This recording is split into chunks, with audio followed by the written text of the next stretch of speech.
tem até um link, é isso, Daniel?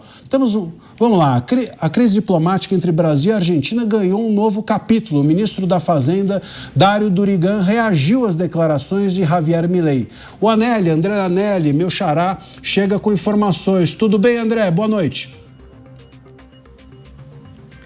Oi, xará, muito boa noite a você também e a todos aqui em Os Pingos nos Is na Jovem Pan, é isso mesmo. Mais cedo, o ministro da Fazenda, Dário Durigan, em entrevista à Rádio Jornal de Pernambuco, chamou de palhaço o presidente da Argentina, Javier Milei, fazendo justamente uma comparação, segundo Dário Durigan, de que a situação econômica do Brasil é muito superior à da Argentina e que por isso, então, Milei não poderia fazer críticas ao governo brasileiro. Dário Durigan deu exemplos a respeito da inflação estar mais controlada aqui no Brasil do que na Argentina, também o risco país do Brasil ser menor do que o da Argentina, questões relacionadas à taxa de desemprego também foram citadas por Dário Durigan, fazendo então uma ampla comparação entre a situação econômica dos dois países. E com isso, Dário Durigan escalou ainda mais toda essa ofensiva que vem sendo observada nas últimas horas, com Javier Milei, quando esteve aqui no Brasil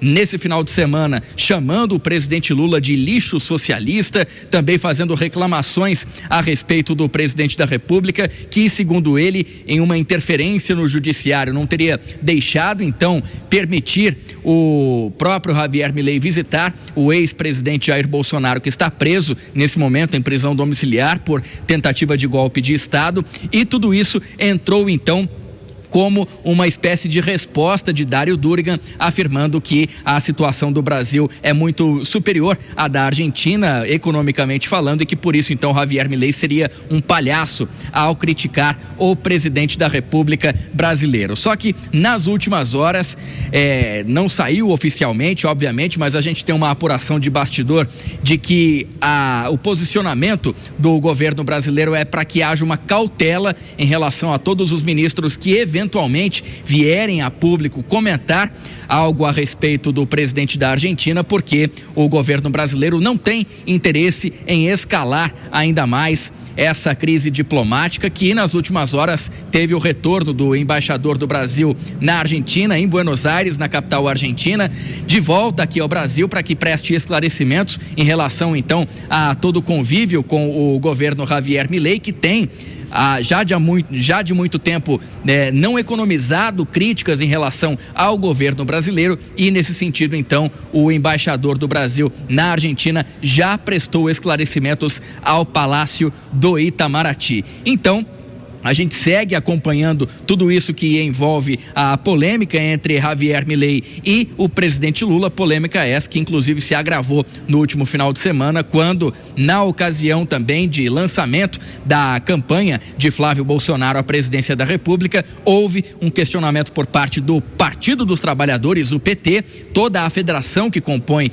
o Brasil da Esperança, esse é o nome da federação, além do Partido dos Trabalhadores, o PCdoB e também o PV, questionando junto ao Tribunal Superior Eleitoral, TSE, o uso de inteligência artificial no lançamento da campanha de Flávio Bolsonaro. Isso porque houve a divulgação de um vídeo que reproduz uma fala de Jair Bolsonaro, ele que não pode fazer uso de redes sociais por conta da prisão, mas foi usada a imagem dele, a voz semelhante à dele, dizendo que tudo aquilo se tratava de inteligência artificial, para que justamente então pedisse apoio a Flávio Bolsonaro na candidatura aqui ao Palácio do Planalto. Os partidos da Federação Brasil da Esperança, PT, PV e PCdoB, já protocolaram uma ação junto ao TSE, alegando, primeiro, que se trata de uso irregular de inteligência artificial e, segundo, de uma propaganda eleitoral antecipada, uma vez que a reprodução da imagem de Jair Bolsonaro fez menção direta ao nome e também ao cargo em disputa por Flávio Bolsonaro. Então a gente segue acompanhando tudo isso, André e telespectador aqui da Jovem Pan, que ainda ganhou contornos agora de justiça eleitoral, tudo isso que teve a participação de Milei no final de semana aqui no Brasil. André. Obrigado, Anelli. Boa noite para você.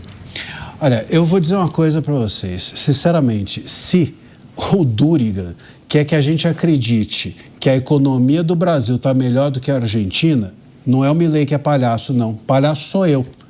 Tô só esperando que coloque aqui o nariz em mim, porque palhaço sou eu. Vamos lá. Eu tô mergulhado há muito tempo, desde as eleições lá na Argentina. Quer o nariz também? Não. Vou pegar aqui. Eu me sinto um palhaço com a falha do Durigan, até por outro motivo, porque é claro que a Argentina, depois de décadas de destruição econômica, com ideias estapafúrdias, que deixou o país à beira da hiperinflação, esses dados microeconômicos, os macroeconômicos já melhoraram muito e os micro demoram um tempo para melhorar, mas já vem incrementando absurdamente, né? Mas eu me sinto um palhaço quando eu ouço o Durigan falando que as contas públicas do Brasil estão boas e que os gastos públicos não crescem. Ou seja, ele está testando um conhecimento básico de matemática que se aprende com 7, 8 anos nas contas básicas de somar, subtrair. E vale lembrar um ponto aqui, talvez as pessoas ficam um pouco doídas por ver determinadas verdades, mas o Lula foi visitar a Cristina Kirchner enquanto condenada por corrupção e na Argentina pode fazer isso, ele pôde visitar. Eu não sei por que aqui a decisão foi contrária e ele não pôde visitar o Jair Bolsonaro. Então talvez na Argentina realmente as liberdades sejam muito mais amplas do que aqui, né? E o Alberto Fernandes também foi, não é? Foi visitar o Lula quando o Lula estava sob cárcere privado, né? Então, enfim, tem uma foto do Lula na Argentina aí, ó. Olha lá. Olha lá.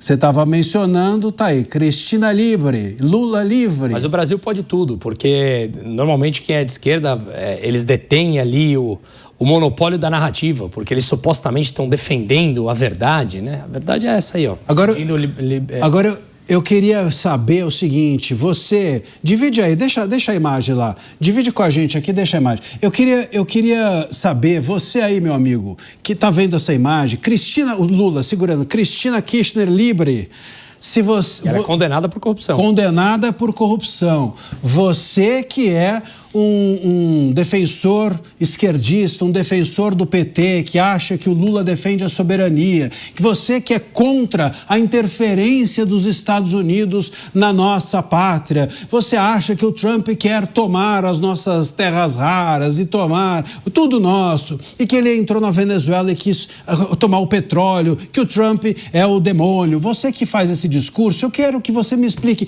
o que significa você... o Lula, com esse cartaz Cristina Livre, ou seja, pedir na Argentina para uma pessoa que é condenada por corrupção ser liberta. Isso não é interferência externa também? Isso não é interferir na soberania do outro país? Pô, será que alguém aqui é burro a ponto? Sinceramente, a gente fica até um pouco indignado, né? Porque, pô, será que as pessoas são ingênuas ou são hipócritas? Olha, eu queria discordar um pouco de vocês e dizer que eu entendo a declaração do ministro da Fazenda, porque em alguns aspectos ele tem razão. A situação do Brasil, em vários aspectos, é melhor do que a da Argentina, mas não é graças ao PT. O Brasil teve um governo de direita que arrumou a casa. E tem agora um governo de esquerda que está jogando tudo fora. O Brasil teve um governo de direita que arrumou as contas, que tratou o dinheiro público com respeito. O governo de direita de Jair Bolsonaro, esse que está preso agora, cuja imagem não pode nem ser usada num vídeo de inteligência artificial. Um governo que teve Paulo Guedes na economia e que enfrentou uma pandemia, meus amigos.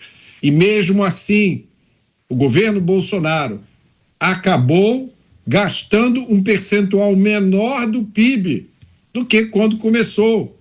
Um governo que entregou superávit nas estatais, um governo que respeitou o dinheiro do povo. E o mais importante, um governo que teve 0 presos políticos, 0 parlamentares caçados, 0 veículos censurados, 0 escândalos de corrupção. Mas quem está preso agora é Jair Bolsonaro. E quem está dando declaração todo fanfarrão, como se o mérito fosse dele, é o ministro da Fazenda. Ô Mota, e tem um ponto seguinte, a gente está falando do discurso do Milei, até para nossa audiência, que é rotativa, entender, o Milei ele veio aqui para a convenção do PL, recebeu uma honraria do Tarcísio, etc., ali no Palácio dos Bandeirantes, depois junto do Tarcísio foi no sábado para a convenção do PL, que formalizou Flávio Bolsonaro como presidenciável, né, um candidato à presidência da República, e o Milei, inclusive, criticou, a gente está falando aqui das críticas dele ao governo Lula, mas ele também criticou duramente o ministro Moraes. Por quê? Porque o ministro Moraes foi quem impediu o Milei de visitar o Jair Bolsonaro. E nesse momento, ele disse do palanque que o Moraes era um lixo careca. Foi essa aspas, lixo careca. Ele falou em espanhol, né? Enfim, calva, não sei. Como é que fala? Basura calva. Basura calva, é isso? Basura calva. Basura calva, olha só. Aqui a gente é um programa sofisticado, todos somos trogloditas, ou melhor, poliglotas, sabemos várias línguas. Basura calva. O fato é que ele, então, chamou o Moraes de lixo careca, né? E vou dizer mais, vale a gente, inclusive, comentar que, ao chamar o Moraes de lixo careca, ele criou todo um burburinho também interno. Saiu o Lula para tentar defendê-lo, veio o Fachin fazendo uma nota de repúdio, claro, todos muito pressionados a fazer isso, né? A nota curiosamente, até a nota do ministro Fachin, eu achei muito engraçada, porque ele fez uma nota dizendo, sabe o quê? Olha, o Moraes, na decisão que impediu, disse o Fachin, entre outras coisas, não vou citar aspas do Fachin, até porque as notas do Fachin são chatas, ele escreve de uma forma muito, vamos dizer, prolixa, né? Enfim, rococó. Rococó, é um rococó jurídico.